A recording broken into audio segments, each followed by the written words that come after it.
Hello everyone, good evening to all of you. Myself Anju Maurya. और जैसा कि हमने पिछले वीडियो लेक्चर में कहा था कि हम अब क्या करेंगे, जैसे जैसे हमने रेगुलर वीडियो अपलोड करना शुरू किया है, वैसे ही हम अब क्या करेंगे, 1 से 2 वीडियो एक चैप्टर का बनाएंगे। मैक्सिमम अगर चैप्टर छोटा है तो हम उसे केवल 1 वीडियो लेक्चर में ख़त्म करेंगे। चैप्टर बड़ा है तो हो सकता है कि उसे 2 वीडियो लेक्चर में कवर करना पड़े। तो यहाँ पे हम क्या करेंगे, यहाँ पे हम थोड़ा सा फास्ट पढ़ेंगे, ठीक है। बहुत ज़्यादा चीज़ों को एलेबरेट नहीं करेंगे हमने, क्योंकि अगर जिन बच्चों को अगर डिटेल में पढ़ना है तो हमारे प्लेलिस्ट में जाके डिटेल वीडियो देख सकते हैं। हमने हर एक जो भी अभी तक हमने 5-6 वीडियो 5-6 चैप्टर्स के वीडियो बनाए हैं, उसको मैंने काफ़ी डिटेल में समझाया हुआ है। तो जो नए बच्चे हैं वो जाके प्लेलिस्ट में नई वीडियोज़, वहाँ पर जो रेगुलर वीडियो है उनको देख सकते हैं। और जो बच्चे रिपीटर्स हैं, जिनको बस एक क्विक रिविज़न करना है, उनके लिए ये वीडियो बहुत बेनिफिशियल होने जा रहा है। ये लेक्चर हम लोग पढ़ेंगे जिसमें हम हर एक चैप्टर का मैक्सिमम हार्डली 1.5 से 2 घंटे में एक चैप्टर में ख़त्म कर दूंगी, ठीक है। अगर चैप्टर बड़ा है तो 2-2.5 घंटे लग सकते हैं, 2 घंटे मैक्सिमम मान के चलिए।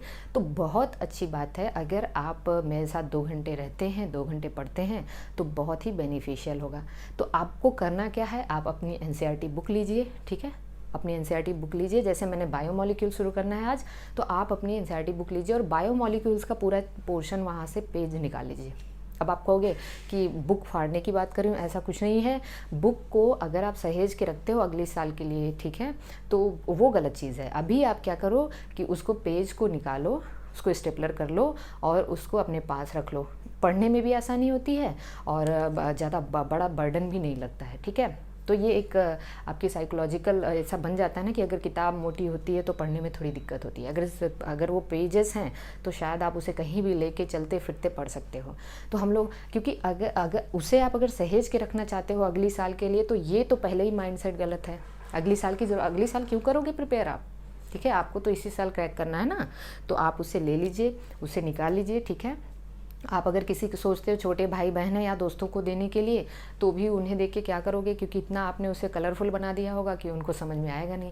तो आप अभी कुछ मत करो, आप अपनी NCERT बुक लो, ठीक है, उसको ओपन करो और बायोमोलिक्यूल्स के पेजेस निकाल लो, उसको पेजेस को एक जगह कर लो, फिर हम लोग पढ़ते हैं एकदम आराम से। चलिए बिना देर किए हुए हम लोग स्टार्ट करते हैं। तो बायोमोलिक्यूल्स, चलिए देखिए, बायोमोलिक्यूल्स में एक्चुअली बायोमोलिक्यूल्स क्या हैं, ये जितने भी वी कैन से ऑर्गेनिक, ठीक है, ऑर्गेनिक कार्बन कंपाउंड्स होते हैं, ठीक है। जितने भी ऑर्गेनिक कार्बन कंपाउंड्स हैं लिविंग सेल में, इन लिविंग सेल, उसको हम क्या कहते हैं, बायोमोलिक्यूल्स।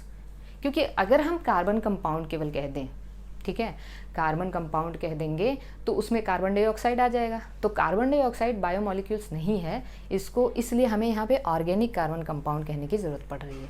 अब बायोमोलिक्यूल्स 2 तरीके के होते हैं। मॉलिक्यूलर बेस के बेसिस पे इसको हम 2 पार्ट में डिवाइड कर देते हैं। एक होता है मैक्रोमोलिक्यूल्स, ठीक है, मैक्रोमोलिक्यूल्स, और दूसरा क्या होता है, माइक्रोमोलिक्यूल्स, ओके। तो मैक्रो और माइक्रो में डिफरेंस क्या है। Macro as the name indicate कि इसका जो मॉलिक्यूलर वेट होगा वो ज़्यादा होगा, माइक्रो का मतलब मॉलिक्यूलर वेट इनका कम होगा।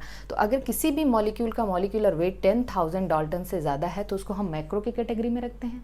और अगर मॉलिक्यूलर वेट 1,000 डाल्टन से कम है, ठीक है, या फिर वी कैन से 800 डाल्टन से लेके 1,000 डाल्टन के बीच में है, तो इसको हम माइक्रो मॉलिक्यूल की कैटेगरी में रखते हैं। अब सवाल ये है कि मैक्रो और माइक्रो को हम कैसे एक दूसरे से सेपरेट कर सकते हैं किसी लिविंग सेल से।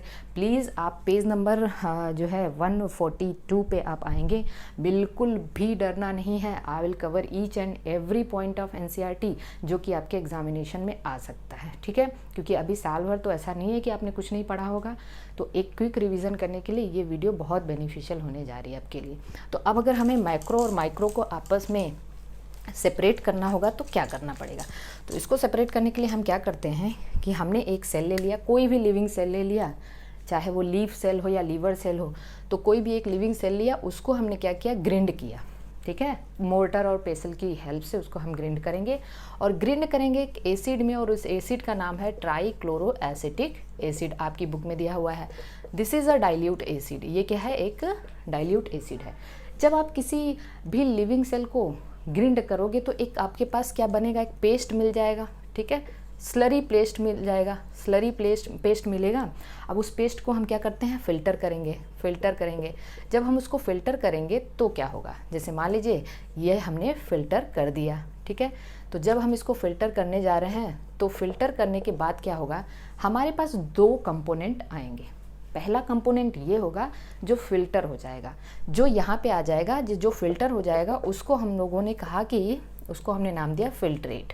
क्या नाम दिया, फ़िल्ट्रेट, ठीक है। और जो फ़िल्टर नहीं हुआ, जो भी फ़िल्टर नहीं हुआ उसको हम लोग क्या कहते हैं, रिटेंटेंट, ठीक है, उसको हम लोग नाम देते हैं रिटेंटेंट। अब सवाल ये है कि फ़िल्टर कौन हुआ, फ़िल्टर तो वही होगा जो एसिड में घुल गया है, ठीक है, जो एसिड में घुल गया है उसी को हम फ़िल्ट्रेट कहेंगे। जो फ़िल्ट्रेट है वो एसिड में घुल चुका है तो इसको हम लोग एसिड सॉल्युबल पूल भी कहते हैं, ठीक है, पूल या fraction whatever you can like, you can say acid soluble pool. और जो फिल्टर नहीं हुआ है उसको हम क्या कहते हैं, एसिड इनसॉल्युबल पूल, इसको हम कहते हैं acid insoluble pool.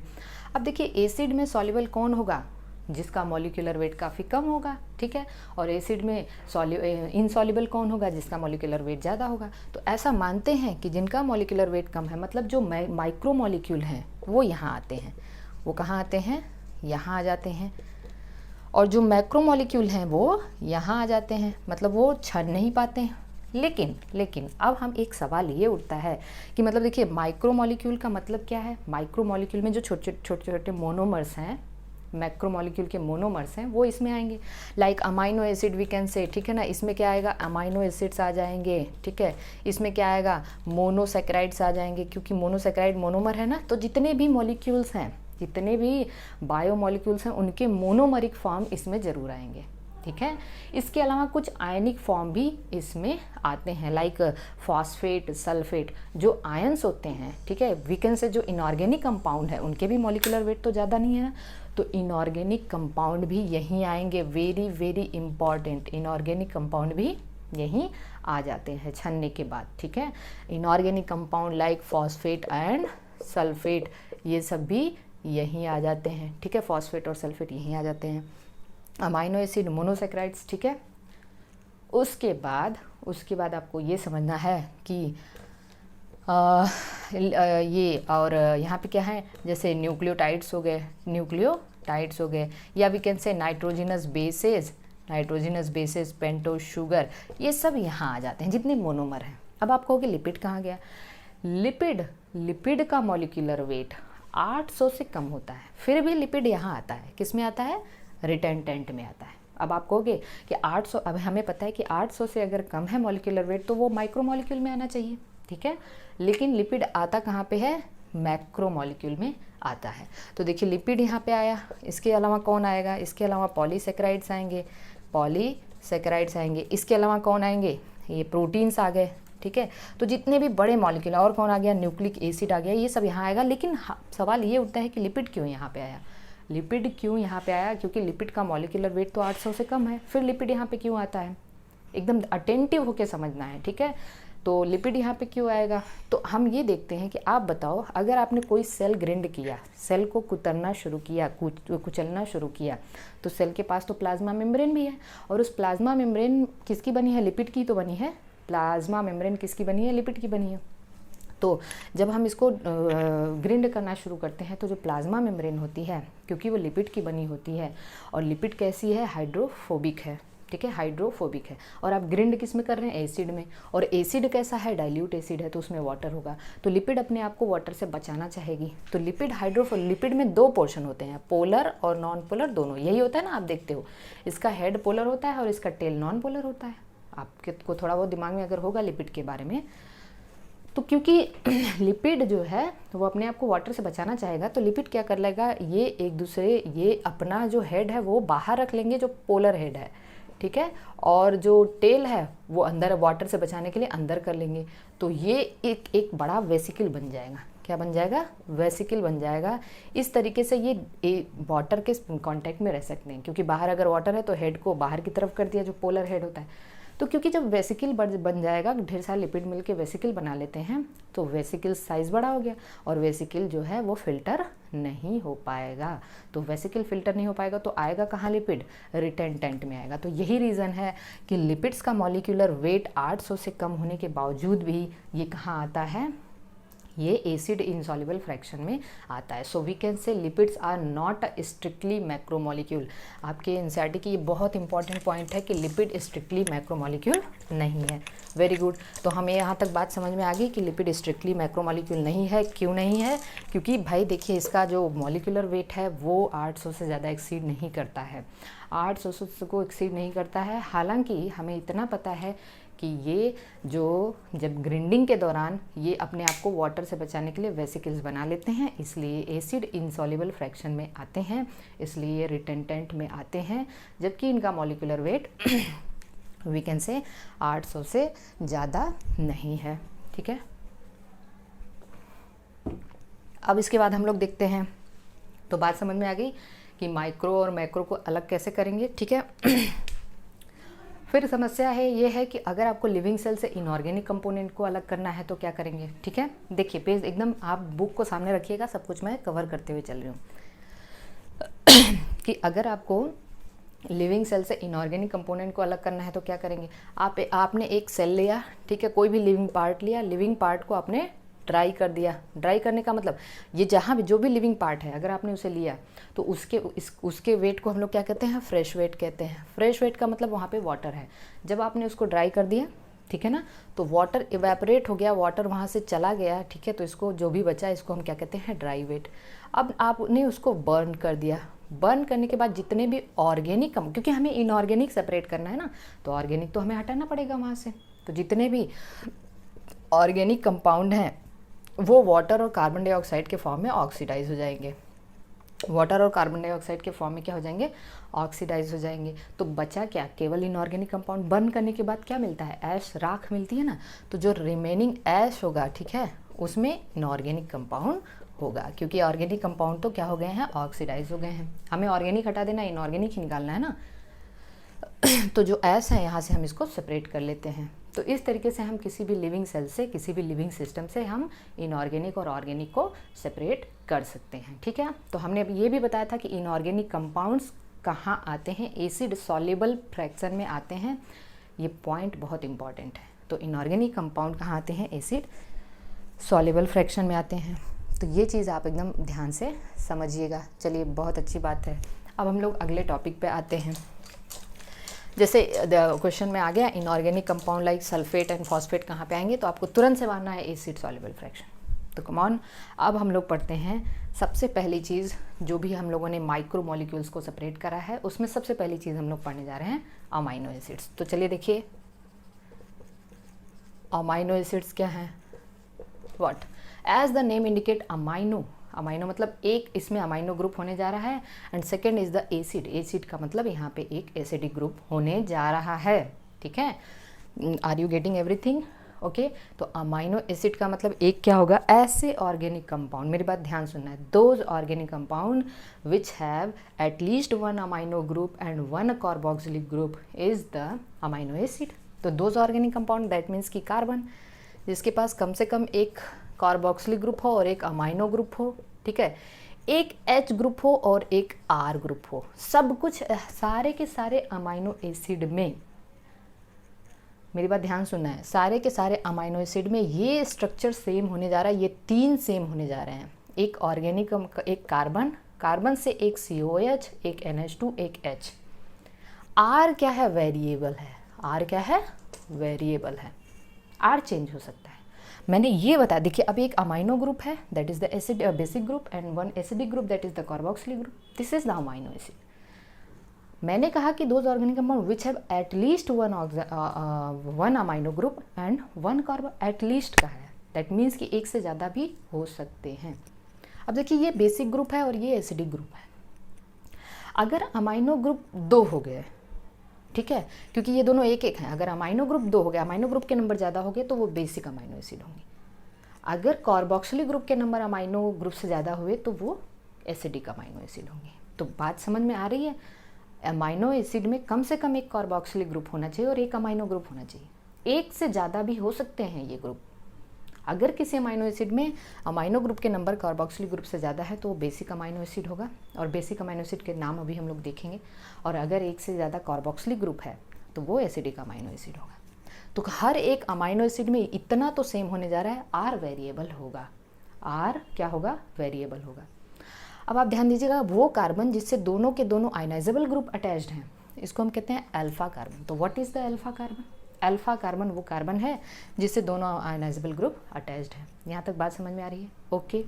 Alpha carbon क्या कायरल कार्बन नहीं है क्या?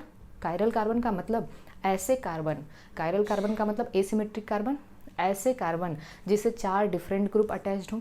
ठीक है, तो 4 डिफरेंट ग्रुप अटैच्ड हैं यहाँ पे। तो alpha carbon is a chiral carbon. तो this carbon is the chiral carbon है। ठीक है, ये क्या है? कायरल कार्बन है।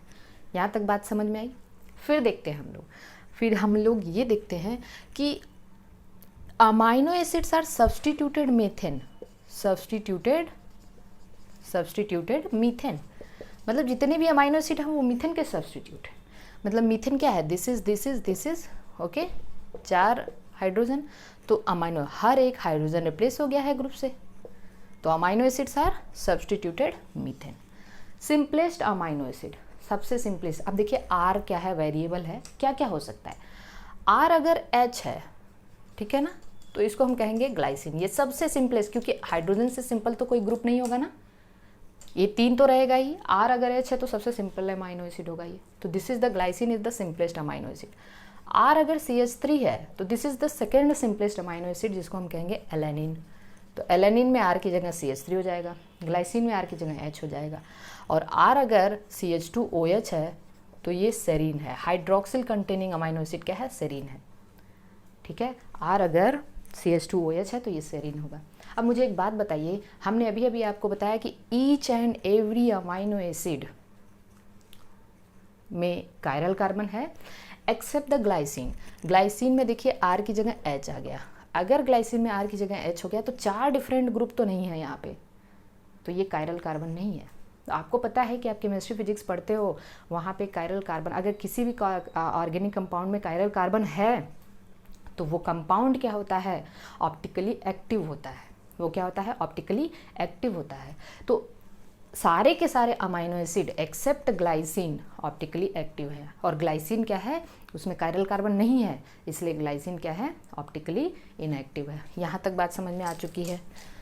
तो चलिए देखिए, हमें अमाइनो एसिड के बारे में पता चल चुका है। अब हम देखते हैं कि अमाइनो एसिड्स की कुछ प्रॉपर्टी देखते हैं, एसिड बेस प्रॉपर्टी देखते हैं। तो amino acid acid base property क्या है इसकी? अब आप यहाँ पे ध्यान दीजिए। कभी क्या हुआ कि देखिए, होता क्या है कि अगर हम अमाइनो एसिड को हम 3 तरीके से रख सकते हैं। पहला क्या है? आपने इसे रखा एसिडिक पीएच पे, एसिडिक पीएच पे रखा। एसिडिक पीएच का मतलब H+ ज़्यादा है ना, H+ काफ़ी ज़्यादा है, H+ काफ़ी ज़्यादा है। तो चलिए देखिए, मान लीजिए हमने इस अमाइनो एसिड को रखा, ये है हमारा COOH और ये हमारा NH2, और ये क्या है? हमने बताया H, और ये क्या है? R। H+ सराउंडिंग में बहुत ज़्यादा है, H+ सराउंडिंग में बहुत ज़्यादा है।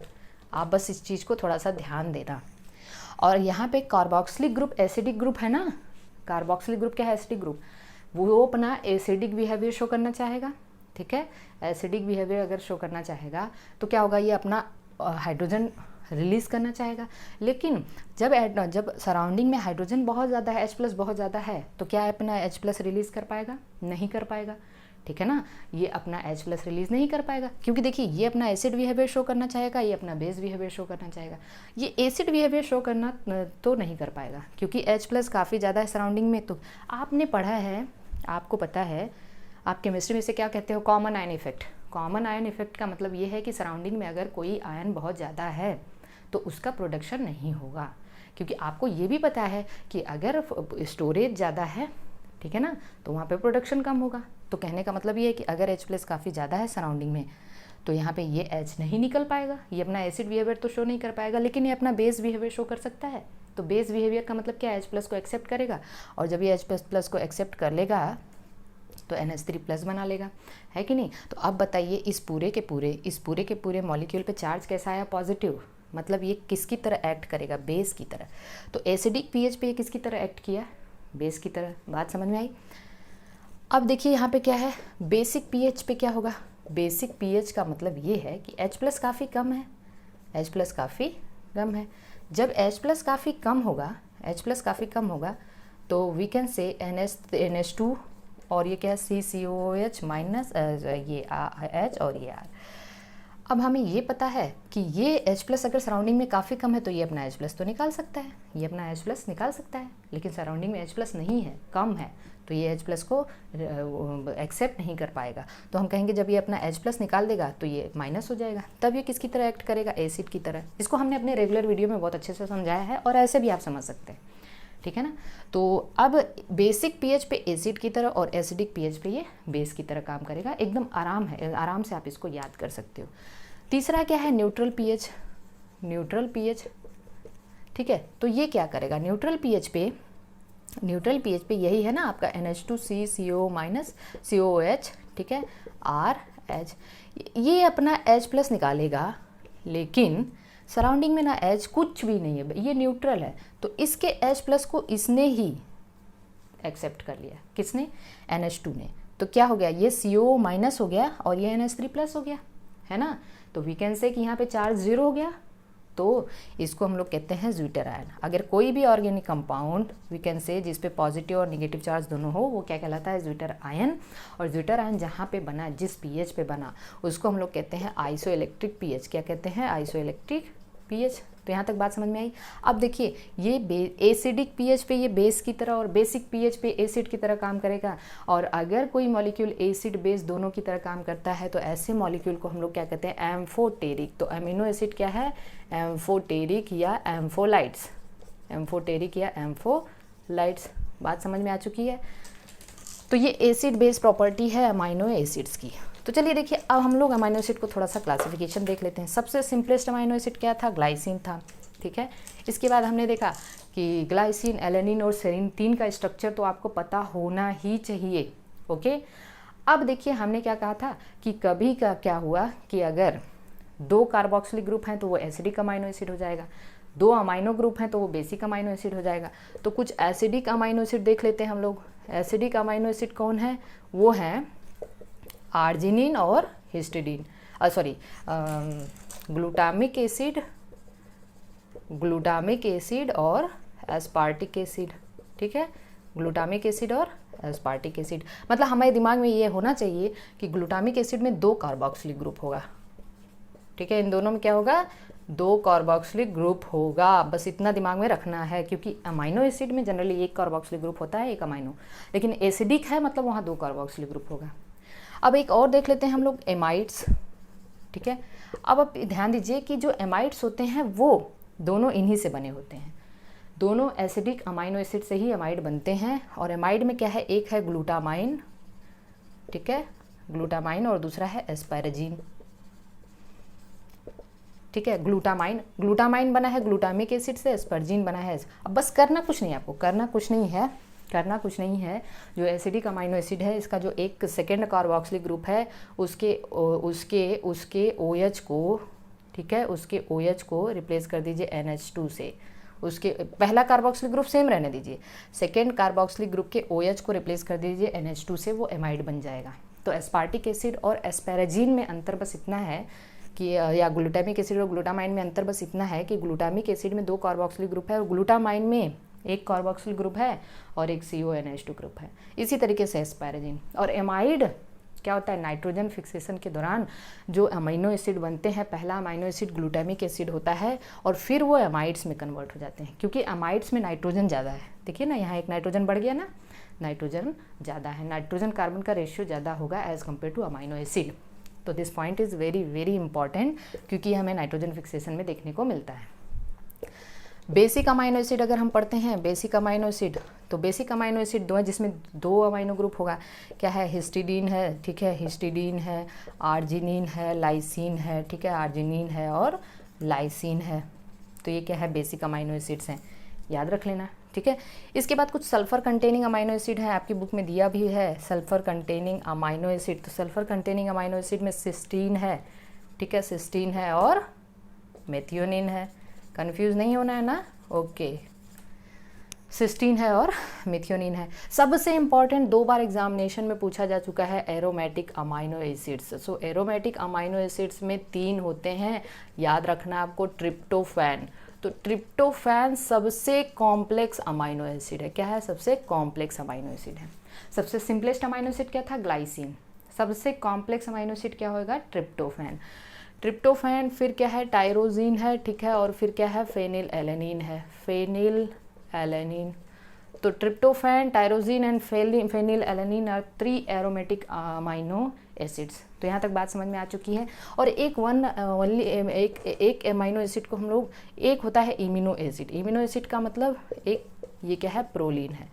प्रोलीन अमाइनो एसिड नहीं है, ये क्या है? इम्यूनो एसिड है, क्योंकि इसमें अमाइनो ग्रुप की जगह NH ग्रुप होता है। क्या होता है? अमाइनो ग्रुप की जगह इम्यूनो ग्रुप होता है। तो this is all about the amino acids. चलिए come to the next point.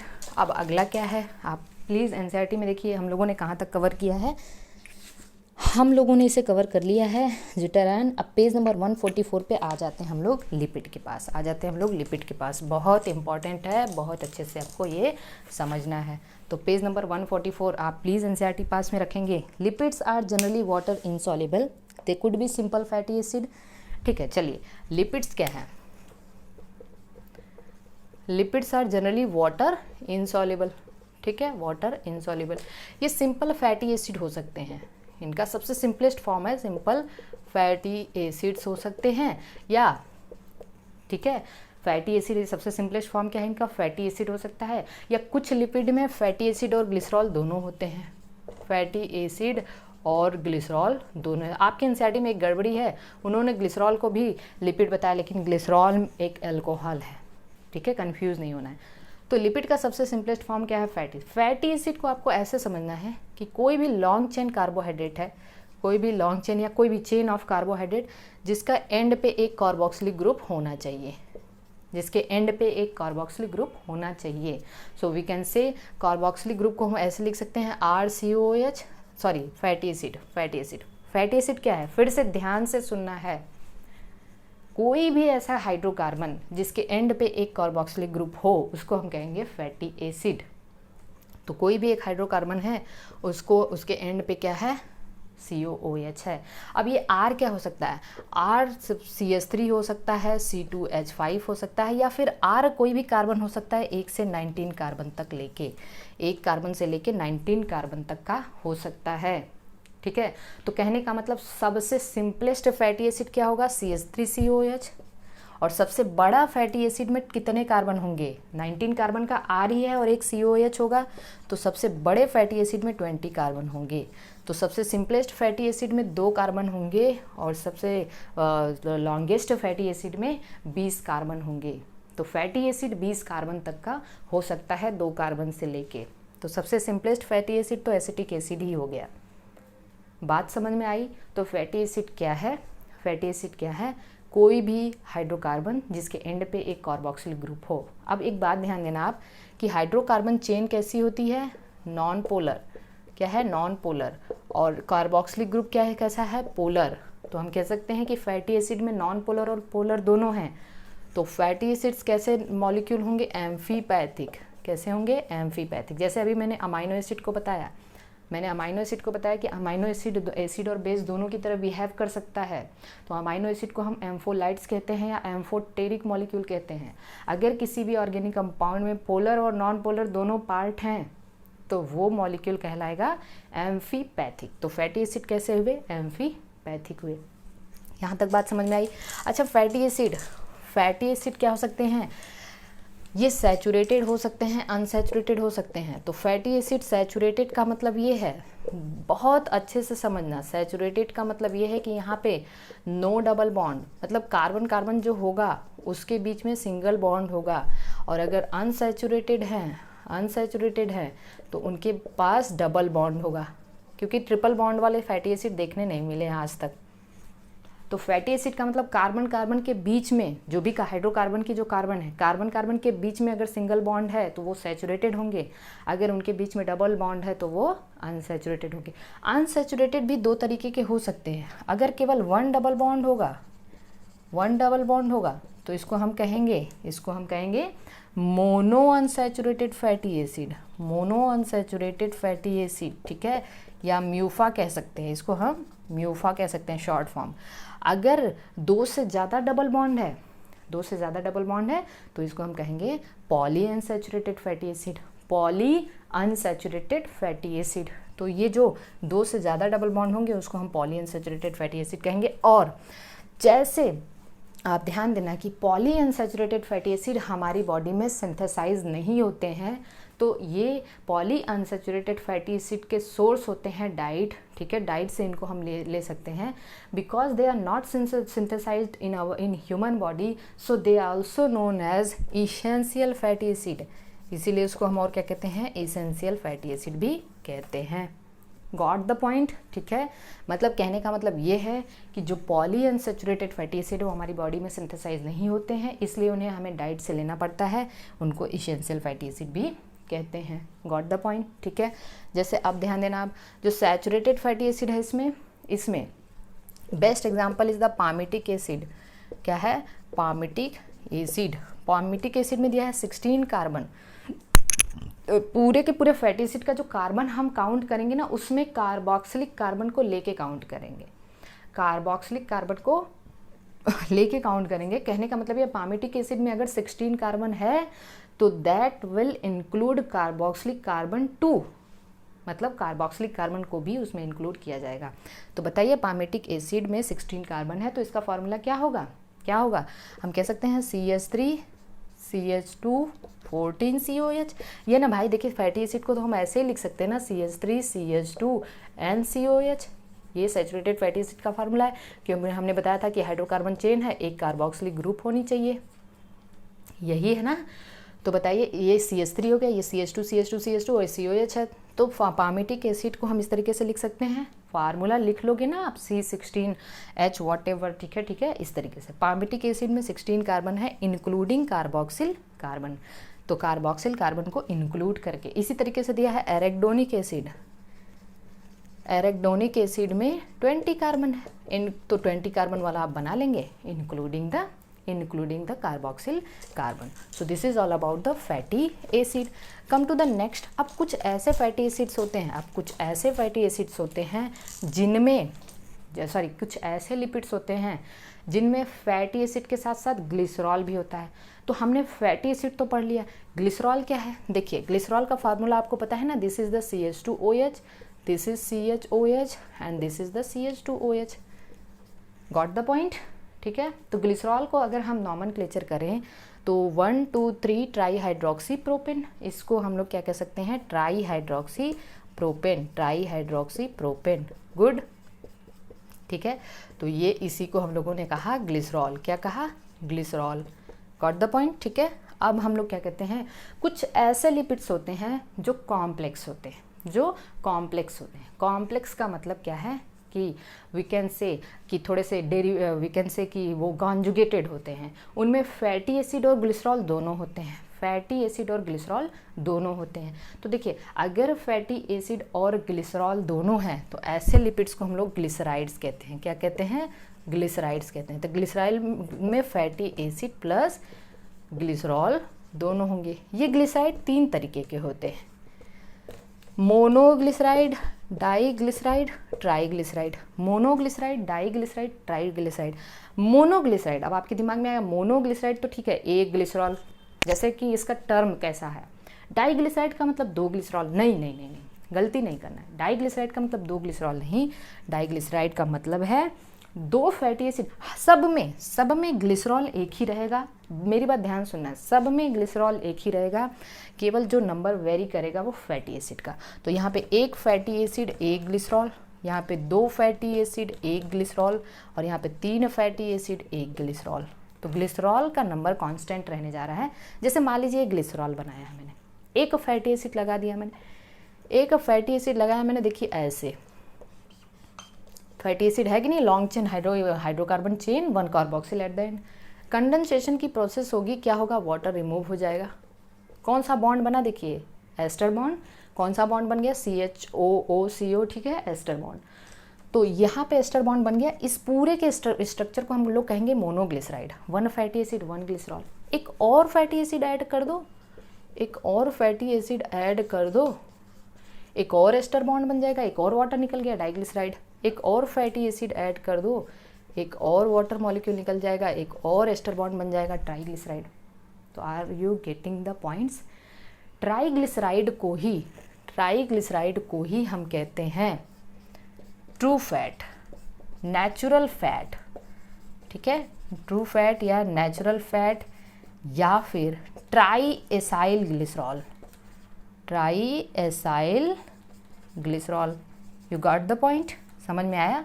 तो ट्राइग्लिसराइड में 3 फैटी एसिड 1 ग्लिसरॉल होने जा रहा है। तो this is all about the fatty acid. अब मेरी बात ध्यान सुनना, कुछ फैटी एसिड जो, देखिए फैटी एसिड में तो कुछ लिपिड्स ऐसे होते हैं, sorry this is all about the we can say glycerol plus fatty acid. कुछ ऐसे लिपिड्स होते हैं जो प्लाज्मा मेम्ब्रेन में पाए जाते हैं। तो जो प्लाज्मा मेम्ब्रेन में पाए जाने वाला लिपिड है, प्लाज्मा मेम्ब्रेन हमारी ऐसी बनी होती है ना, आप देखते हो ये है ना लिपिड बाइलेयर होता है ना प्लाज्मा मेम्ब्रेन में, ये लिपिड होती है फॉस्फोलिपिड। इस लिपिड का नाम क्या है, फॉस्फोलिपिड। अब देखिए, अगर लिपिड के अलावा, जैसे हम लोग पढ़ते हैं ना फॉस्फोलिपिड, लिपिड के अलावा कुछ नॉन लिपिड पार्ट भी यहाँ आने जा रहे हैं, जैसे फॉस्फेट। यहाँ नॉन लिपिड पार्ट क्या है, फॉस्फेट। तो अगर लिपिड के अलावा कुछ नॉन लिपिड पार्ट है तो ऐसे लिपिड को हम कहेंगे कॉन्जुगेटेड लिपिड या कंपाउंड लिपिड। जैसे मान लीजिए न्यूक्लियो प्रोटीन के अलावा वहाँ पे न्यूक्लिक एसिड है, ठीक है। इसी तरीके से हम लिपोप्रोटीन, ग्लाइकोप्रोटीन, प्रोटीन के अलावा कुछ नॉन प्रोटीन पार्ट है तो ऐसे मॉलिक्यूल्स को हम कहेंगे कंपाउंड। तो सेम इसी तरीके से फॉस्फोलिपिड में लिपिड के अलावा कुछ नॉन लिपिड पार्ट हैं जिसको हम कहेंगे कंपाउंड। जो प्लाज्मा मेम्ब्रेन में लिपिड पाई जाती है वो लेसिथिन होती है, उसका नाम है लेसिथिन। क्या नाम है, लेसिथिन, उसका नाम है लेसिथिन, ठीक है। मेरी बात एकदम अच्छे से समझना है। लेसिथिन का डायग्राम, अब एक ट्राइग्लिसराइड है ना, ये ट्राइग्लिसराइड है, इसमें जो तीसरा वाला एच है, तीसरा वाला एच इसको हटा दीजिए, तीसरा वाला जो एच है डाइग्लिसराइड, तीसरा वाले एच को फॉस्फेट से फास्फोराइलेटेड ऑर्गेनिक कंपाउंड से रिप्लेस कर दीजिए, तो वही हो जाएगा लेसिथिन। आपकी बुक में पेज नंबर, ये पेज नंबर दिया है आपके A145 पे, ये डायग्राम आप देख सकते हैं। तो this is all about the lipid. कुछ ऐसे लिपिड होते हैं जो कि न्यूरॉन्स में पाए जाते हैं,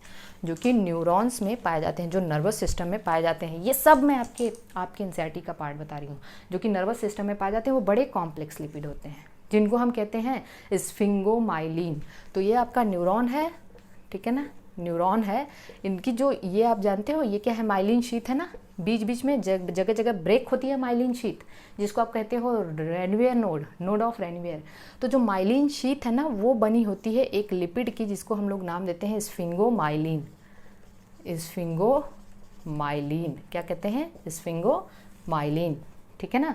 तो this is the complex lipid, this is complex lipid which is found in the nervous tissue, in nervous tissue. तो अगर आपसे एग्जामिनर नर्वस टिश्यू का लिपिड पूछता है, you have to answer this sphingomyelin, क्योंकि माइलिन शीथ लिपिड की बनी है, इसलिए जब जो इम्पल्स आती है वो एक यहाँ जहाँ पे शीथ नहीं होती है वहाँ से जाती है, क्योंकि ये इंसुलेट करता है इसको ना, इंसुलेट करता है। तो जो इम्पल्स है वो कूद के जाएगा एक नोड से दूसरे नोड, एक नोड से दूसरे नोड, क्योंकि लिपिड उसको इंसुलेट कर रही है। तो इस टाइप के, तो इम्पल्स फास्ट हुआ ना, इस टाइप के कंडक्शन को कहते हैं साल्टेटरी कंडक्शन। क्या कहते हैं, साल्टेटरी कंडक्शन। और क्योंकि ये माइलिन से तो न्यूरॉन दो तरीके के होते हैं ना, न्यूरॉन दो तरीके के, माइलिनेटेड और नॉन माइलिनेटेड। तो बताइए कि कहाँ पे कंडक्शन फास्ट होगा, इम्पल्स का कंडक्शन कहाँ फास्ट होगा, जो माइलिनेटेड होंगे, जो माइलिनेटेड। क्यों, माइलिनेटेड में सॉल्टेटरी कंडक्शन होता है, माइलिन शीथ का बना होता है, इसलिए जो चार्ज है या वी कैन से इम्पल्स है वो जहाँ पे माइलिन शीथ नहीं होगा, नोड ऑफ रेनवियर पे कूद के जाएगा, ऐसे इसको कहते हैं saltatory conduction. So this is all about the lipid, you got the point. Now come to the next, what is the next. So in NCERT open करिए आप। हाँ चलो ठीक है, अगला है आपका एनसीईआरटी में, that is the nucleic acid. क्या है? Nucleic acid. तो चलिए न्यूक्लिक एसिड में हम लोग देखते हैं कि न्यूक्लिक एसिड किसका बना है? न्यूक्लियोटाइड्स का बना है। किसका बना है? न्यूक्लियोटाइड। न्यूक्लिक एसिड का मतलब डीएनए और आरएनए है ना। ये किसका बना है? न्यूक्लियोटाइड्स का बना है। बहुत अच्छे से इस बात को समझना है। न्यूक्लियोटाइड्स किसका बना है भाई? देखिए न्यूक्लियोटाइड्स बना है नाइट्रोजनस बेसेस, ठीक है ना, नाइट्रोजनस बेसेस, पेंटोज शुगर, ठीक है। और किसका बना है? नाइट्रोजनस बेसेस, पेंटोज शुगर, और किसका बना है? ये फॉस्फेट का, ठीक है, फास्फोरस। तो I am writing down phosphorus. Okay, nitrogenous bases दो होते हैं। देखिए नाइट्रोजनस बेसेस एक तो होता है प्यूरिन, ठीक है, और दूसरा होता है पेरिमिडिन्स। हालांकि देखिए कंफ्यूज नहीं होना, हालांकि ये चीज़ें हम लोग जब मॉलिक्यूलर बायोलॉजी पढ़ेंगे रेगुलर लेक्चर में भी अच्छे से पढ़ेंगे, इस क्रैश कोर्स रिवीजन सीरीज में भी अच्छे से पढ़ेंगे। तो प्यूरिन में क्या है? प्यूरिन में दो आते हैं, एक है एडेनिन और दूसरा है ग्वानिन। एडेनिन और दूसरा क्या है? ग्वानिन। और पिरिमिडिन में क्या आता है? पिरिमिडिन में आता है साइटोसिन, थाइमिन, ठीक है, साइटोसिन, थाइमिन और यूरेसिल। यहाँ तक बात समझ में आ चुकी है। पेंटोज शुगर में दो टाइप के शुगर होते हैं। अगर वो डीएनए है तो वहाँ पे डीऑक्सीराइबोज होगा, डीऑक्सीराइबोज शुगर होता है। और अगर वो आरएनए है तो यहाँ पे राइबोज शुगर होता है। आरएनए है तो राइबोज शुगर है। तो ये आरएनए में होगा और ये कहाँ होगा? डीएनए में होगा। यहाँ तक बात क्लियर। चलिए अब हम लोग इसको देखते हैं कि अगर केवल नाइट्रोजनस बेसिस और पेंटोज शुगर है तो इसको हम कहते हैं न्यूक्लियोसाइड। क्या कहते हैं? न्यूक्लियोसाइड। अगर इसमें फॉस्फेट ऐड हो गया तो इसको हम कहते हैं न्यूक्लियोटाइड्स। क्या कहते हैं? न्यूक्लियोटाइड्स। क्लियर। अब देखिए होता क्या है कि जैसे अब मान लीजिए मैंने एक नाइट्रोजनस बेस ले लिया, एक हमने नाइट्रोजनस बेस ले लिया। तो चलिए हमने एक नाइट्रोजनस बेस ले लिया, ठीक है, और नाइट्रोजनस बेस मान लीजिए हमने एडेनिन ले लिया। क्या ले लिया? एडेनिन। और एडेनिन में जोड़ दिया हमने शुगर। क्या जोड़ दिया? शुगर। शुगर में मान लीजिए अगर वो डीएनए है, ठीक है ना, वो डीएनए है तो इसमें डीऑक्सीराइबोज शुगर ऐड होने जा रहा है। डीऑक्सी और आरएनए है तो राइबोज, डीऑक्सीराइबोज। और हाँ देखिए अगर ये शुगर ऐड हुआ तो बताइए मुझे क्या बनेगा? न्यूक्लियोसाइड बनेगा ना। तो जो न्यूक्लियोसाइड बनेगा उस न्यूक्लियोसाइड को हम कहते हैं एडिनोसिन। क्या कहेंगे? एडिनोसिन। तो ये डीऑक्सी एडिनोसिन हो गया, डीऑक्सी एडिनोसिन, ठीक है। और ये क्या हो गया? एडिनोसिन। ये क्या हो गया? एडिनोसिन। तो एडिनोसिन और डीऑक्सी एडिनोसिन ये दोनों क्या है? ये न्यूक्लियोसाइड है। ये क्या है? न्यूक्लियोसाइड। और न्यूक्लियोसाइड मतलब ये जो डीऑक्सी एडिनोसिन है और एडिनोसिन है, इनमें अब हम क्या जोड़ेंगे? फॉस्फेट, क्योंकि ये न्यूक्लियोसाइड में फॉस्फेट जोड़ेंगे तो न्यूक्लियोटाइड हो जाएगा। अगर हमने फॉस्फेट जोड़ा यहाँ पे, ठीक है, फॉस्फेट जोड़ा तो ये हो जाता है एडिनाइलिक एसिड। क्या हो गया? Adenylic acid. ओके, तो बहुत इंपॉर्टेंट है, जो एडिनाइलिक एसिड है वो न्यूक्लियोटाइड है। क्या है? न्यूक्लियो। अब ये डीऑक्सी एडिनाइलिक एसिड होगा, डीऑक्सी, और ये एडिनाइलिक एसिड होगा। इसमें अपने फॉस्फेट जोड़ा तो ये क्या हो जाएगा? एडिनाइलिक एसिड, ठीक है। तो एडिनाइलेट या adenylic adenosine is the nucleoside, deoxy adenosine is the nucleoside. Okay, और एडिनाइलिक एसिड या deoxy adenylic acid is the nucleotide. Adenylic acid में एक फॉस्फेट जुड़ा, ठीक है, तो वो डीऑक्सी मोनोफॉस्फेट हुआ, डीऑक्सीराइबोज डाईफॉस्फेट हुआ, डीऑक्सीराइबोज तीन फॉस्फेट जोड़ सकते हैं ना, तीन फॉस्फेट जोड़ सकते हैं। तो फॉस्फेट के नंबर 1, 2, 3 कुछ भी हो सकते हैं। तो फॉस्फेट का नंबर कितना हो सकता है यहाँ पे? 1, 2, 3। तो जैसे मान लीजिए एडिनोसिन में फॉस्फेट जोड़ा तो एडिनाइलिक एसिड है। एडिनाइलिक एसिड में मतलब ये एमपी हो सकता है एक फॉस्फेट, एडीपी हो सकता है 2 फॉस्फेट, एटीपी हो सकता है 3 फॉस्फेट। तो इसी तरीके से बताइए मुझे, इसी तरीके से ग्वानिन में भी, ग्वानिन में क्या हो जाएगा? वो ग्वानोसिन, नाइट्रोजनस बेस ऐड करेंगे तो नाइट्रोजन शुगर ऐड करेंगे तो ग्वानोसिन ग्वानाइलिक एसिड, ठीक है। Deoxyguanosine, deoxyguanylic acid, phosphate add कर देंगे तो। इसी तरीके से साइटोसिन, तो साइटोसिन, अब ध्यान देना, साइटिडीन, अगर साइटोसिन में आपने क्या जोड़ा? शुगर जोड़ा, साइटोसिन में शुगर जोड़ा तो वो क्या हो गया? साइटिडीन हो गया, साइटिडीन हो गया। या फिर वो क्या हो जाएगा? Cytidylic acid. क्या हो गया? साइटिडिलिक एसिड, ठीक है। CMP, CDP, इस तरीके से डीऑक्सी साइटिडिलिक एसिड। लेकिन आप कहेंगे यूरेसिल की अगर बात करेंगे तो यूरेसिल में शुगर तो आपने ऐड किया, लेकिन कौन सा शुगर, कौन सा शुगर, डिऑक्सी यूरिडीन कभी नहीं होगा क्योंकि यूरेसिल आरएनए में होता है। तो यूरेसिल में केवल राइबोज शुगर ऐड होगा, केवल यूरिडीन होगा और फिर ये यूराडाइलिक एसिड होगा। लेकिन डिऑक्सी यूरिडीन नहीं मिलने जा रहा भाई। डिऑक्सी यूरिडीन इसलिए नहीं मिलने जा रहा है क्योंकि यूरेसिल डीएनए में नहीं होता है। इसी तरीके से थायमीन की अगर हम बात करें तो थायमीन में राइबोज शुगर नहीं ऐड करोगे आप, क्योंकि थायमीन केवल डीएनए में होता है। तो थायमिडीन विल नॉट एग्जिस्ट, थायमिडीन नहीं एग्जिस्ट होगा, डिऑक्सी थायमिडीन एग्जिस्ट करेगा। क्योंकि आपने थायमिडीन में शुगर ऐड करना सोचा तो राइबोज ऐड करोगे क्या, नहीं ऐड करोगे। तो जो थायमिडीन वाला केस होने जा रहा था, थायमिडीन और थायमिडिलिक एसिड, वो नहीं मिलेगा आपको। क्या मिलेगा, डिऑक्सी थायमिडीन मिलेगा, डिऑक्सी थायमिडीन एंड डिऑक्सी थायमिडिलिक एसिड। तो हम कह सकते हैं डिऑक्सी यूरिडीन एग्जिस्ट नहीं करेगा और थायमिडीन एग्जिस्ट नहीं करेगा, क्योंकि आपको पता होना चाहिए कौन आरएनए में है और कौन डीएनए में है। So this is all about the we can say nitrogenous bases sugar. और इसको हम लोग डिटेल में पढ़ेंगे, घबराइए नहीं, अभी जितना है उतना आप यहाँ से पढ़ लीजिए। Got the point? Okay, come to the next, that is what the primary and secondary metabolites. Okay, तो DNA RNA, nucleotide, nucleic acid, DNA and RNA function as genetic material. Come to the next, that is the primary and secondary metabolites. Okay, done. Come, primary and secondary metabolites बहुत important है। Primary and secondary metabolites आप ध्यान दीजिएगा। Primary metabolite हम किसे कहेंगे, secondary, बहुत अच्छे से समझना है।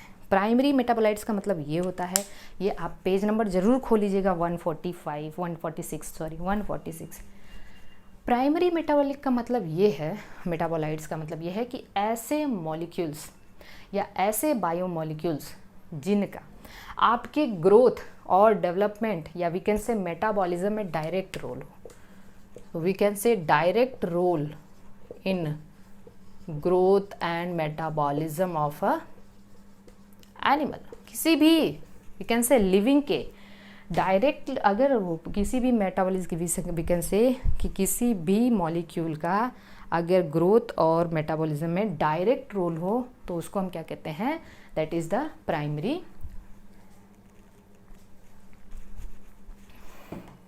We can say primary metabolites. Okay, और चलिए देखिए, सेकेंडरी मेटाबोलाइट का नो डायरेक्ट रोल। ये क्या है, डायरेक्ट रोल नहीं है ग्रोथ और मेटाबॉलिज्म में, ठीक है। और याद रखना, ये हमेशा दे आर प्रोड्यूस्ड फ्रॉम, ये कहाँ से प्रोड्यूस्ड होते हैं, ये याद रखना, प्लांट से, इसके अलावा माइक्रो ऑर्गेनिज्म से, प्लांट्स और माइक्रो ऑर्गेनिज्म से प्रोड्यूस होते हैं। लेकिन प्रोड्यूस जो प्लांट और माइक्रो ऑर्गेनिजम्स लाइक फंजाई, ठीक है ना, फंजाई हो गए, कुछ बैक्टीरिया वगैरह हो गए, तो ये हमेशा प्लांट और माइक्रो ऑर्गेनिज्म के वेस्ट होते हैं। ये उनके लिए यूज़फुल नहीं होते हैं, ये उनके वेस्ट होते हैं। हमारे लिए इकोलॉजिकली इम्पॉर्टेंट, हमारे लिए क्या हो सकते हैं, वो समटाइम्स जो है इम्पॉर्टेंट हो सकते हैं।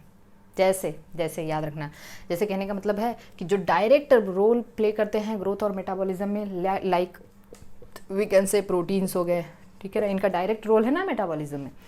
और जो भी है कार्बोहाइड्रेट हो गए, वाइटामिन्स हो गए, ठीक है, ये प्राइमरी मेटाबोलाइट्स हैं।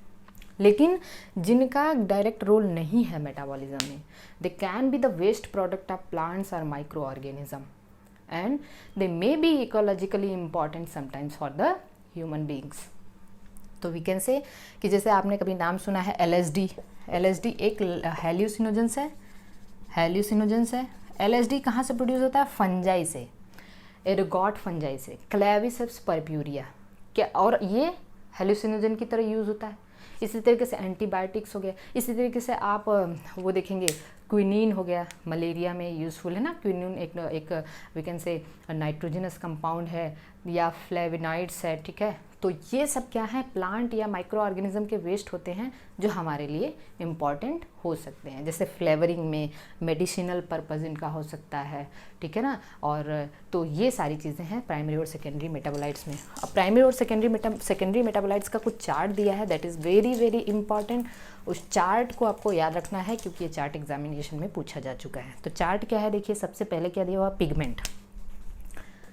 सबसे पहले क्या है, पिगमेंट है। तो पिगमेंट में 2 पिगमेंट दिया है, एक कैरोटिनोइड्स दिया है और एक एंथोसियानिन दिया है, ठीक है, ये पिगमेंट्स हैं। तो जो कैरोटिनोइड्स है ये तो लिपिड सॉल्युबल है, हमने रेगुलर लेक्चर में पढ़ाया है, आप इसको देख सकते हैं, फोटोसिंथेसिस में भी पढ़ाया है और सेकेंडरी मेटाबोलाइट्स में भी पढ़ाया है, ठीक है। तो कैरोटिनोइड्स 40 कार्बन्स का है, ठीक है, हमने बताया था क्योंकि यहाँ पे 8 आइसोप्रीन यूनिट होते हैं और एक आइसोप्रीन यूनिट में कितने होते हैं वीकेंड से एक आइसोप्रीन यूनिट में 5 कार्बन होता है, ठीक है। तो पहले ये हो गया, 1 मिनट, चलिए ठीक है, बात समझ में आ रही है। अब एंथोसियानिन वाटर सॉल्युबल है, ये क्या है, वाटर सॉल्युबल है। पिगमेंट्स के बाद क्या है, पिगमेंट्स के बाद कुछ एल्केलॉइड्स हैं।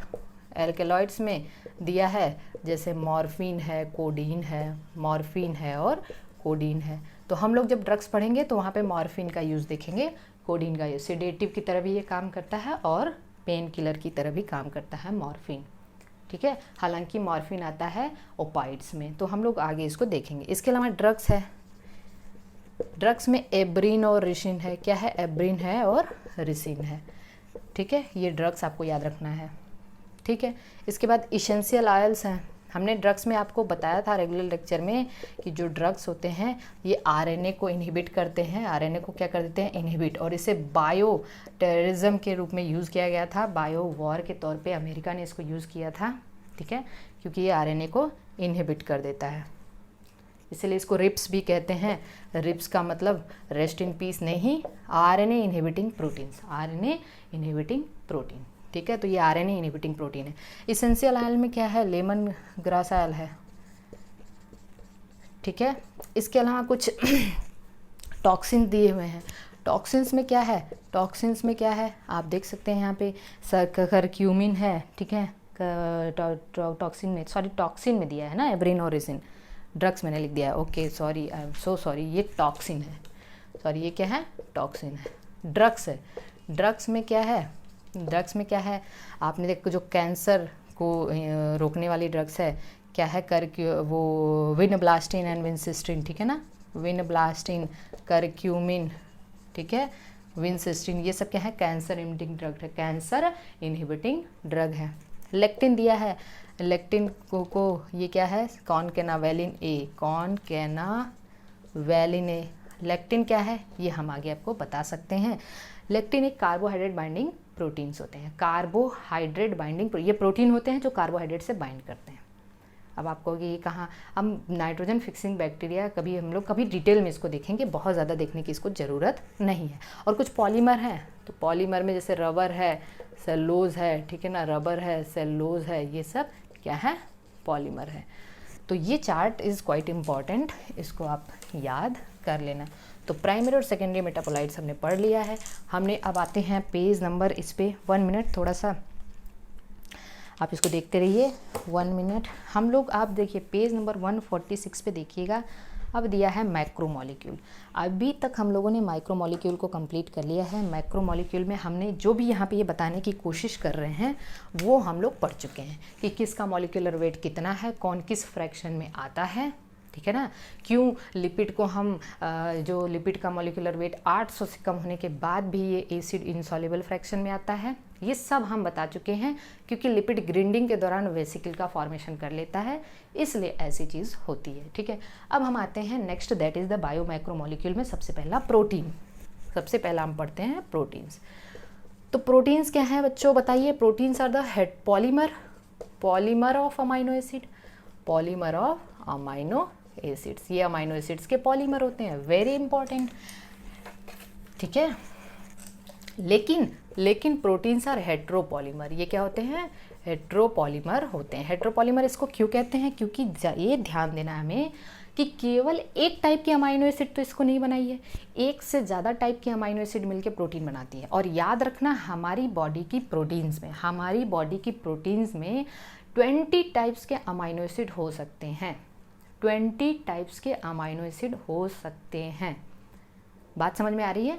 तो proteins are basically heteropolymer. Proteins क्या हैं? Heteropolymer, because they are made up of different types of amino acid. Got it? तो ठीक है, तो प्रोटीन्स क्या हैं? पॉलीमर ऑफ अमाइनो एसिड्स हैं। बात समझ में आ गई? अब देखिए हम लोग ये देखते हैं कि प्रोटीन्स एक्चुअली बनता कैसे है। प्रोटीन बनता कैसे? ये अमाइनो एसिड से बनता है। ठीक है, तो कैसे बनेगा ध्यान देना है। जब प्रोटीन बनेगा ना, मेरी बात एकदम अच्छे से अटेंटिव होके सुनना है। एक अमाइनो एसिड का कार्बोक्सिल ग्रुप, दिमाग में आया अमाइनो एसिड? अमाइनो एसिड क्या है? Organic compound which have at least 1 carboxylic group and 1 amino acid. ठीक है, तो चलिए हमने बना दिया एक amino acid. Got this? Got it? Okay, हमने बना दिया एक अमाइनो एसिड का कार्बोक्सिल ग्रुप और दूसरे अमाइनो एसिड का अमाइनो ग्रुप, दूसरे अमाइनो एसिड का अमाइनो ग्रुप। चलिए मान लीजिए दूसरा। तो इस तरीके से एक अमाइनो एसिड का कार्बोक्सिल एंड दूसरे के अमाइनो एंड के कांटेक्ट में आएगा तो प्रोसेस होगी यहाँ पे कंडेंसेशन। कौन सी प्रोसेस होगी? कंडेंसेशन। जब कंडेंसेशन की प्रोसेस होगी तो कौन सा बॉन्ड बनेगा दोनों के बीच में? CONH bond. और इस बॉन्ड को क्या कहते हो? Peptide bond. क्या कहते हो? Peptide bond. और ये इस तरीके से पेप्टाइड बॉन्ड, एक का कार्बोक्सिल दूसरे का NH, एक का कार्बोक्सिल दूसरे का NH2, इस तरीके से बनता चला जाएगा। Got the point? ठीक है, तो पेप्टाइड बॉन्ड बनता चला गया। ओके, और अगर 2 अमाइनो एसिड है तो इसको हम कहेंगे डाईपेप्टाइड। 3 अमाइनो एसिड है ट्राईपेप्टाइड, 4 अमाइनो एसिड है टेट्रापेप्टाइड। और जितना अमाइनो एसिड होगा उससे एक कम पेप्टाइड बॉन्ड होगा, क्योंकि 2 अमाइनो एसिड के बीच में एक पेप्टाइड बॉन्ड, एक और अमाइनो एसिड हो जाएगा तो 2 पेप्टाइड बॉन्ड। तो we can say peptide bond के नंबर कितने हैं? पेप्टाइड बॉन्ड के नंबर कितने होंगे? Is equal to amino acid -1। अगर वी कैन से कि 100 अमाइनो एसिड है तो 99 पेप्टाइड बॉन्ड होंगे, 99 पेप्टाइड बॉन्ड होंगे। Are you getting the points clearly? Okay, sure? ठीक है, तो ये हो गया हमारा, हम कह सकते हैं दिस इज द प्रोटीन। ध्यान से सुनना है, 10 अमाइनो एसिड से ज़्यादा हुआ तो उसको हम पॉलीपेप्टाइड कहना शुरू कर देंगे, और 50 अमाइनो एसिड से ज़्यादा हुआ तो उसको हम प्रोटीन्स कहना शुरू कर देंगे। इसीलिए 21 अमाइनो एसिड की प्रोटीन को इंसुलिन कहा जाए, 51 वी कैन से। तो इंसुलिन में 51 अमाइनो एसिड है तो उसको हम प्रोटीन कहते हैं। 50 से ज़्यादा अमाइनो एसिड है तो उसको हम प्रोटीन कहने लग जाएंगे। अब प्रोटीन बनती चलेगी, तो आप बताओ, जब प्रोटीन बन रही है, अमाइनो एसिड जुड़ता चला गया, तो एक एंड पे क्या फ्री है? Amino group. और जो लास्ट वाली अमाइनो एसिड होगी, सपोज करो ये लास्ट अमाइनो एसिड, उस पर क्या फ्री होगा? COH group. ऐसे प्रोटीन बन गई थ्रेड लाइक। तो एक एंड पे अमाइनो फ्री है और दूसरे एंड पे क्या फ्री है? कार्बोक्सिलिक। जहाँ अमाइनो फ्री है उसको हम कहेंगे N टर्मिनल, और जहाँ कार्बोक्सिलिक ग्रुप है उसको हम कहेंगे C टर्मिनल। तो एक तरफ N टर्मिनल और दूसरी तरफ C टर्मिनल, एक तरफ N टर्मिनल और दूसरी तरफ C terminal. You got the point? तो समझिए, ये हो गया प्रोटीन्स। ठीक है, प्रोटीन्स 4 तरीके की होती हैं। प्रोटीन्स कितने तरीके की होती हैं? 4 तरीके की होती हैं, 4 टाइप की होती हैं। हेट्रोपॉलीमर है, याद रखना। एक होता है प्राइमरी प्रोटीन, ठीक है, एक होता है सेकेंडरी स्ट्रक्चर, इसके जो स्ट्रक्चर हैं, एक होता है टर्सरी स्ट्रक्चर और एक होता है क्वाटरनरी। तो primary structure, secondary structure, tertiary structure और क्वाटरनरी स्ट्रक्चर। इसको समझ लेते हैं हम लोग। बहुत अच्छे से समझना है, ध्यान से समझना है, अटेंटिव रहना है। ठीक है, प्राइमरी स्ट्रक्चर का मतलब ये होता है, अगर अमाइनो एसिड पेप्टाइड बॉन्ड इस तरीके से जुड़ता चला गया, ठीक है, जैसे अभी हमने बनाया था, जो हमने बनाया था वो बेसिकली प्रोटीन का प्राइमरी स्ट्रक्चर ही था। प्राइमरी स्ट्रक्चर का मतलब amino acid joined by the peptide bond. ठीक है, इसको हम क्या कहते हैं? Primary protein. तो सबसे सिंपलेस्ट स्ट्रक्चर हुआ ये अमाइनो, क्योंकि उससे कम तो हो ही नहीं सकता ना प्रोटीन में। प्रोटीन बनेगी तो पेप्टाइड बॉन्ड तो बनना ही है। तो प्राइमरी स्ट्रक्चर का मतलब ये N terminal C terminal. You got the point? ठीक है। अब चलिए देखिए, तो यहाँ पे क्या है, प्राइमरी स्ट्रक्चर का मतलब ये हो गया, ठीक है। तो प्राइमरी प्रोटीन सबसे सिंपलेस्ट होंगी। अच्छा, इसका बेनिफिट क्या है, ये सबसे इम्पॉर्टेंट स्ट्रक्चर है अगर आपको अमाइनो एसिड की सीक्वेंसिंग करनी, अमाइनो एसिड की सीक्वेंसिंग करनी है। सब कुछ एनसीईआरटी का पढ़ा रही हूँ मैं। अमाइनो एसिड की सीक्वेंसिंग का मतलब number of amino acid count करना है और अमाइनो एसिड की पोजीशन देखनी है, कौन सा अमाइनो एसिड कहाँ है, पोजीशन देखनी है और number of amino acid count करना है। तो हम उसकी सीक्वेंसिंग करेंगे और उसकी सीक्वेंसिंग करने के लिए हमें क्या करना पड़ेगा, हमें प्राइमरी प्रोटीन चाहिए। तो प्राइमरी प्रोटीन क्या है, सिंपल पॉलीपेप्टाइड बॉन्ड अगर उसमें हो, पेप्टाइड बॉन्ड प्रोटीन, ठीक है। सेकेंडरी स्ट्रक्चर में क्या है, अब आप ध्यान देना है, जैसे मान लीजिए हमने ये प्राइमरी स्ट्रक्चर बनाया है, ठीक है, ये प्राइमरी स्ट्रक्चर बनाया है, बहुत अच्छे से इसको समझना है। प्राइमरी स्ट्रक्चर हमने बनाया है तो एक अमाइनो ग्रुप होगा, ठीक है। फिर यहाँ पे हमने CONH बॉन्ड बना ना, तो देखिए ऐसे होगा, एक जगह NH होगा, फिर यहाँ पे CONH होगा, ठीक है, CONH होगा, फिर क्या होगा, इस तरीके से। तो इसी सेम चेन में क्या होगा, एक का NH का जो H है और कार्बोक्सिलिक का जो CO है, तो H और हाइड्रोजन और ऑक्सीजन के बीच में क्या हो, हाइड्रोजन बॉन्डिंग हो। हाइड्रोजन बॉन्डिंग भी उसी में एक और बॉन्ड बन गया, क्योंकि मैं यहाँ डिटेल नहीं पढ़ा सकती, हमने रेगुलर लेक्चर में पढ़ा है। रेगुलर लेक्चर में जाइए, प्लेलिस्ट में प्रोटीन्स और अमाइनो एसिड का आप स्लाइड खोजिए, वहाँ पे वीडियो, वहाँ पे आपको मिल जाएगा। तो कहने का मतलब मैंने क्या बताया आपको कि सेकेंडरी स्ट्रक्चर में क्या होगा कि पेप्टाइड बॉन्ड तो है ही, ठीक है। पेप्टाइड बॉन्ड के साथ साथ उसमें हाइड्रोजन बॉन्डिंग भी हो जाएगी, पेप्टाइड बॉन्ड के साथ साथ हाइड्रोजन बॉन्डिंग भी करेंगे वो सब। तो यहाँ पे 2 बॉन्ड हो गए, इसको हमने कहा सेकेंडरी। सेकेंडरी भी 2 तरीके का होता है, एक अल्फा हेलिकल और एक बीटा प्लीटेड।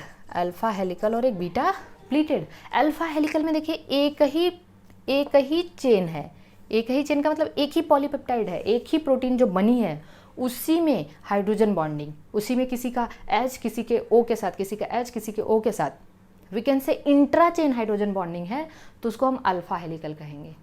लेकिन अगर एक से ज़्यादा पेप्टाइड हो,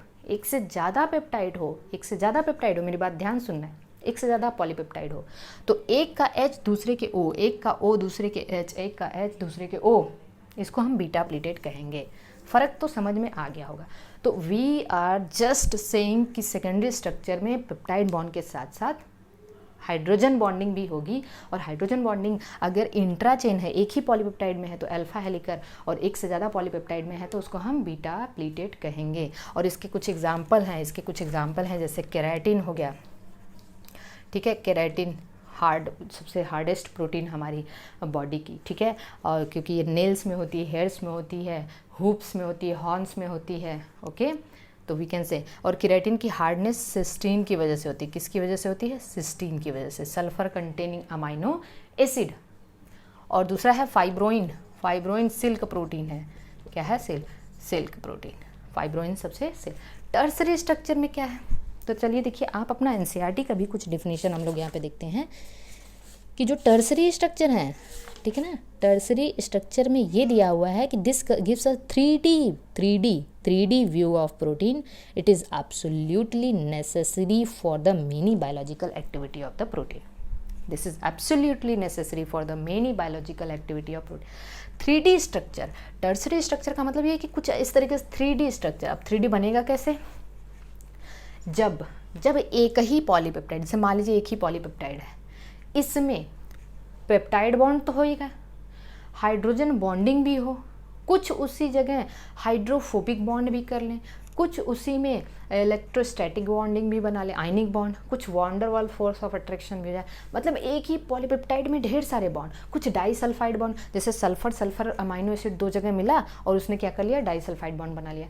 तो कहने का मतलब ये है कि ये पूरा का पूरा एक बन जाएगा 3D स्ट्रक्चर, ग्लोब्यूलर स्ट्रक्चर। मतलब तोड़ मोड़ के, कहीं किसी ने पेप्टाइड बॉन्ड तो बना है, तब तक किसी ने हाइड्रोजन बॉन्डिंग भी कर लिया, किसी ने हाइड्रोफोबिक बॉन्डिंग भी कर लिया, किसी ने आयनिक बॉन्डिंग भी कर लिया, किसी ने डाइसल्फाइड बॉन्ड बना लिया। बॉन्ड का नाम मैं बोल रही हूँ, आपको नोट करना है, मैं नहीं नोट कर रही, ठीक है। तो वो सब क्या होगा, एक ग्लोबुलर स्ट्रक्चर बन जाएगा, 3D स्ट्रक्चर बन जाएगा, इसी को हम टर्सरी स्ट्रक्चर कहते हैं। And this structure is absolutely necessary for the biological activity of protein. मतलब प्रोटीन की एक्टिविटी के लिए ये स्ट्रक्चर होना ही चाहिए, क्योंकि एंजाइम्स तभी एक्ट कर सकता है जब वो टर्सरी स्ट्रक्चर में प्रेजेंट हो। तो this is the 3D structure. इसका बेस्ट एग्जाम्पल मैं बता दे रही हूँ, मायोग्लोबिन। मायोग्लोबिन टर्सरी प्रोटीन है, मसल हीमोग्लोबिन, जो हमारी मसल में जो हीमोग्लोबिन होती है, that is. And quaternary structure NCERT पास में रखिए। They has some proteins are an absolutely more than one polypeptide. The manner in which these infolded are arrange with linear sphere, ठीक है, क्यूब, प्लेट, ये सब है। क्वाटर्नरी प्रोटीन का मतलब यहाँ से एक से ज़्यादा पॉलीपेप्टाइड होंगे, मोर देन वन। देखिए मोर देन वन या तो सेकेंडरी स्ट्रक्चर में बीटा फॉर्म में आया था, या यहाँ पे। यहाँ टर्सरी में एक ही पॉलीपेप्टाइड है, बहुत अच्छे से याद रखना है, एक ही पॉलीपेप्टाइड में ढेर सारे बॉन्ड हैं।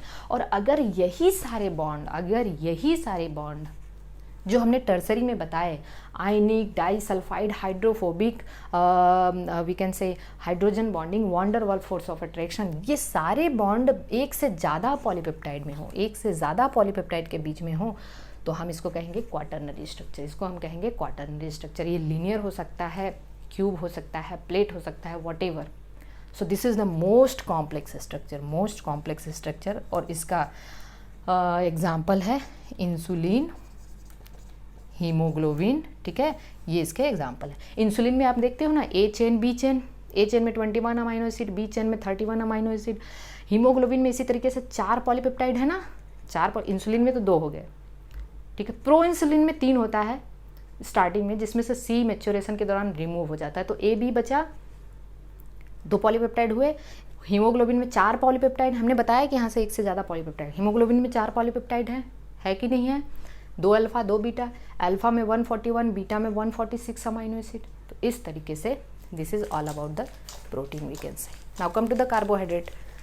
अब कार्बोहाइड्रेट में इन्होंने पॉलीसेकेराइड से स्टार्ट किया है, मैं भी वही करूँगी, क्योंकि अगर किसी को कार्बोहाइड्रेट पढ़ना है तो मैंने कार्बोहाइड्रेट का 1 घंटे का एक वीडियो बनाया है रेगुलर वीडियो मैंने 1 घंटे का बनाया है कार्बोहाइड्रेट का, उसमें जाके पढ़ सकते हो।